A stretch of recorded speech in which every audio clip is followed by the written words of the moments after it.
இதுதாங்க Trichy to Chennai highway road. இந்த ஜிஎஸ்டிலேருந்து இந்த வழியாக தான் நம்ம மறைமலை நகர் சைட்டுக்கு போகணும். இதுதான் சாமியார் கேட்டு. இது ஜூனியர் குப்பண்ணா ஜங்ஷன் அப்படின்னு சொல்கிறாங்க. இதுதாங்க. ஹலோ வணக்கம், நான் தான் உங்கள் மனசை தொட்ட சுனாமி சுந்தர் பேசுகிறேன். அதாவது இன்றைக்கி பார்க்குற லேஅவுட் பார்த்திங்கன்னா மறைமலை நகரில் அமைஞ்சுள்ள ஒரு லேஅவுட்டை பற்றி தான் பார்க்க போகிறேன். இதுவும் ஸ்ரீ சங்கமம் ப்ராப்பர்ட்டி போட்டிருக்கிற ஒரு நல்ல லேஅவுட்டு தான். இது ஜேஎஸ்என் என்க்ளோ அப்படின்ற ஒரு பேரில் வச்சுருக்காங்க. வாங்க இதை உள்ளே போய் பார்ப்போம். மொத்தம் 45 பிளாட்டு. இதில் இன்வெஸ்ட்மெண்ட்டுக்கு ரொம்ப நல்லாயிருக்கும்.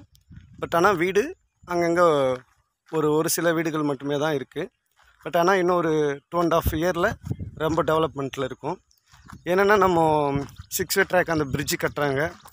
இந்த சிங்கப்பெருமாள் கோயிலாண்ட மறைமலை நகர் அந்த சாமியார் கேட்டாண்டையும் பிரிட்ஜு கட்டுறாங்க. அதனால் அது இன்னும் ஃபேமஸ் ஆகிடும்.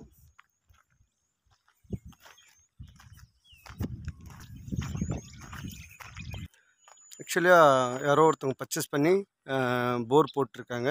வீடு கட்டுறதுக்கான வேலை ஸ்டார்ட் ஆக போகுது போல இருக்குது.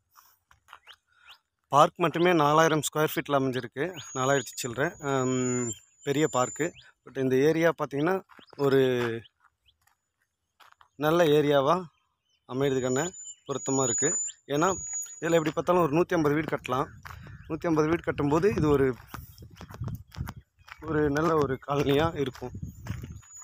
இதுவும் டிடிசிபி அண்ட் ரெரா அப்ரூவ்டில் அமைஞ்சுள்ள ஒரு லேஅவுட்டு தான். பக்கத்தில் நிறைய connectivity, railway station, bus stop. இப்போது கிளாம்பாக்கம் பஸ் ஸ்டாப் இங்கேருந்து பார்த்திங்கன்னா 9 கிலோமீட்டர் அந்த மாதிரி லெவலில் வருது. எஸ்ஆர்எம் யூனிவர்சிட்டி பக்கத்தில். இப்படி பார்த்திங்கன்னா நம்ம லயோலா ஸ்கூல் அந்த மாதிரிலாம் பக்கத்துலேயே இருக்குது. நல்ல டெவலப்மெண்ட்டு. இன்வெஸ்ட்மெண்ட்டுக்கு இன்னும் பெட்டராக இருக்கும். ஓகே வியூவர்ஸ், இதில் 90% வந்து லோன் அவங்களே அவைலபிள் பண்ணி தராங்க. அதனால் பெட்டராக நீங்கள் வாங்கலாம். இன்வெஸ்ட்மெண்ட்டுக்கும் ரொம்ப பெட்டராக இருக்கும். இன்னும் 2.5 இயரில் பார்த்திங்கன்னா நிறைய ஃப்யூச்சர் டெவலப்மெண்ட் வரும். நல்ல ஒரு லேஅவுட்ஸ். தேங்க்யூ.